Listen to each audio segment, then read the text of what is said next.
Anyone?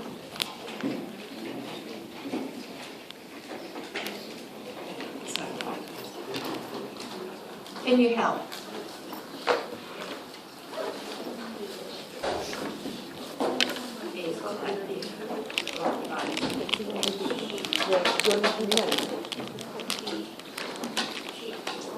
So they are talking about internet. And she said it is collective because a lot of people are doing it. It's not individual anymore.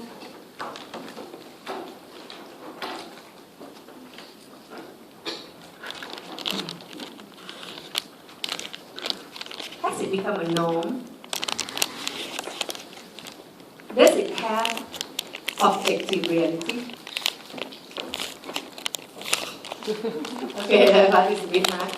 What do you say? Because he's actually an external. He has a life model. So even without people, he will still exist on his own. It's constrained because can't change much. No, the constraining part is not about whether we can change it. It's really about whether we are controlled by it. Are we controlled by it? Do we have an urge of having to use it? Yeah.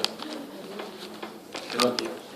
You cannot live without it. If you can't use it, you feel that you are something like you are old-fashioned. So you want to be kind of trendy. You want to be doing things that other people are doing. And people who are not people who are not really in it, they don't know how to use the internet. We say, okay, you are last generation. You are not this generation anymore. These people in this generation use internet. This is a norm. So internet is a good example of social fact. Religion. Anyone would like to share your religion?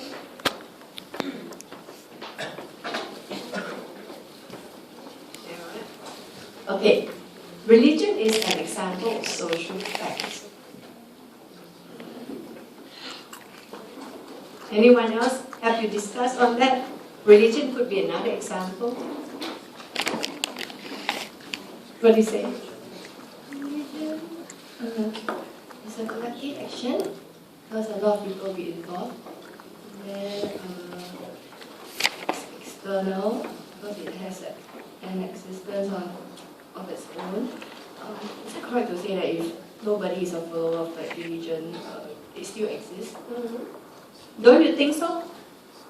Even if members, some of the members, if every member drop off the religion, social fact changes over time. We haven't gotten into that. But normally, if it is established as pattern, and you start to have priesthood, you start to have all the things that come with it. Usually, you may call it a social institution. Social institution and social fact is actually the same thing. You think of institution. It is collective, it is external, it has life of its own, it is objective, it is an emergent property, and it makes you do things that you otherwise wouldn't be doing. Right? So religion has that. Later, there'll be another study of the kind that look at this religion. And you say, yeah, religion, and sometimes this kind of things that has life of its own, that is an emergent property that is controlling us, we call it God. Yeah? So in fact, in the sociology of religion, God is just this social fact, an emergent property, an objective reality above and beyond us. It's not just collectivity anymore. It becomes something that has life of its own, that controls us. Yeah? And we may call it that thing God. What about this class? This class is an example of social fact. Anyone here? Would you like to share?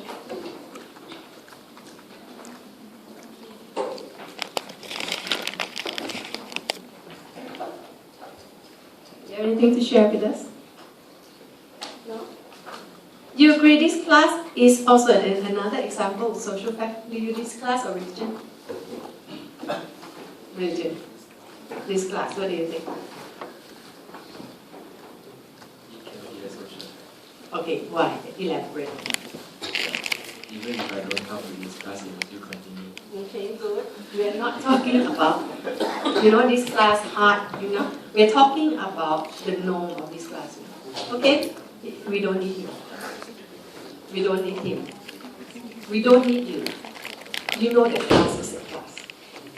The pattern of how teaching and learning, you leave this class, you can imagine that next class will come in, repeat the same thing. It's nothing predictable. I'm sorry. It's nothing unpredictable. It is totally predictable because it is totally patterned, totally fixed, totally objective. Yeah, so the norm of the class, that's what we are talking about. The behavior of the class, which is collective, which is collective, external, emergent property, objective, external. Those are the nature of this class. What about handshakes? Yeah, it is a social fact because it's fixed. People agree. It's also a norm for people to greet each other with handshake and stuff. So if you go into the society that the handshake is a norm, you like it or not, you will follow it. You won't greet other people in different ways because that is the social facts there. Yeah, flag. Can you look at flag? It is a physical social fact, has the meaning and importance of the flag attached to the flag. Why do you say it's social and it's fact? It is collective and not individual, and it has a meaning and of the nation. It representing individual countries. What is the constraining part in flag? Different flag symbolize different nationality. And does nationality constrain us in any way? No, nationality say being Singaporean. Does it constrain you in any way? Your answer is very good about the flag. The flag symbolizes nationality. It is something that is outside us. It's external. It symbolizes like nationality. But one thing that she didn't have is how that flag constrained her behavior. Or in other words, a flag that represents nationality. Does nationality constrain our behavior? Being Singaporean constrain you in any way?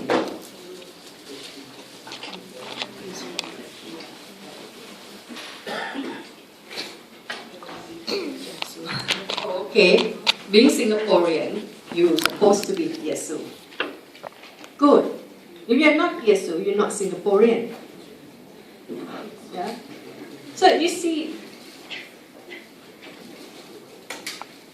suicide, fashion, religion, these class, handshakes, flags, in themselves, these are examples of the material social facts. These are material. Flag is very easy to understand. Flag is something that symbolizes something. Yeah, it symbolizes, in fact, according to Durkheim, you know what it symbolizes? It symbolizes social integration. Yeah, it symbolizes the unity. Yeah? Nationality is that unity, and it does tell people how to behave. Being Singaporean, you behave differently from being, say, a Thai or a Chinese. There are different prescriptions, there are different expectations. Okay, and the last item, social role. What's it? Social role is also a social fact. What do you think?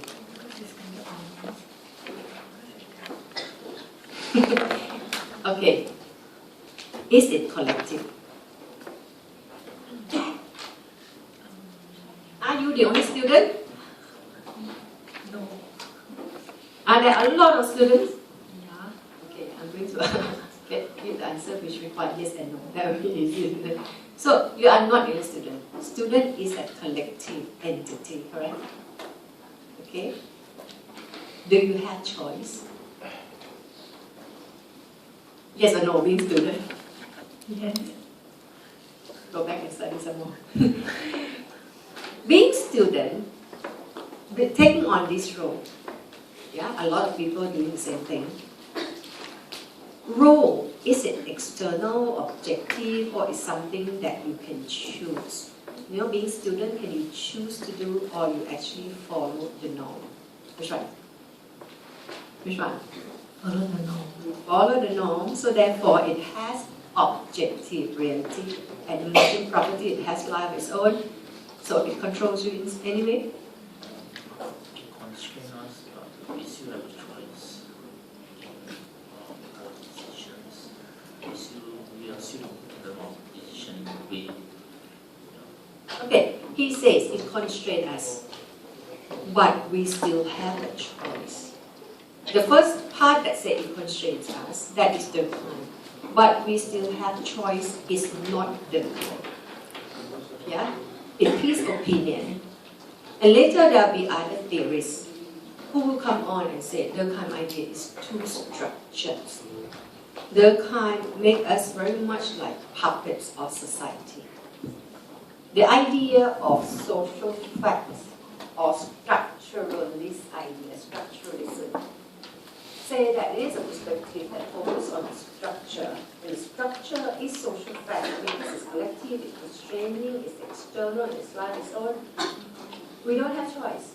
We are the puppets of society. Yeah. So later there will be a lot of people coming to criticize him, but that is what they can say. So these are examples of material social facts which could bring us to the non-material. It could lead us to the non-material, which is to the kind. The most important non-material social fact is social integration and moral regulation. Okay, so we are done with social facts. How do we use it in your exam? How do you use it in your exam? This is his contribution to sociology. Remember? What is sociology? Social order, social change, relationship between society, power and social control. And one most important contribution that this one shows is we are the puppets of the society. Society controls us. Yeah? Because the nature of society, fashion is social fact.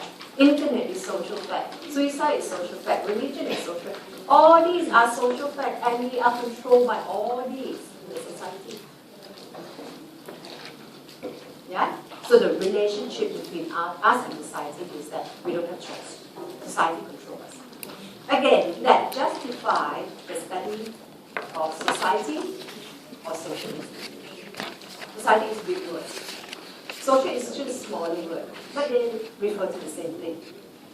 Institution like religion, fashion, education, these are, you know, society, we talk about big society, we talk about small society.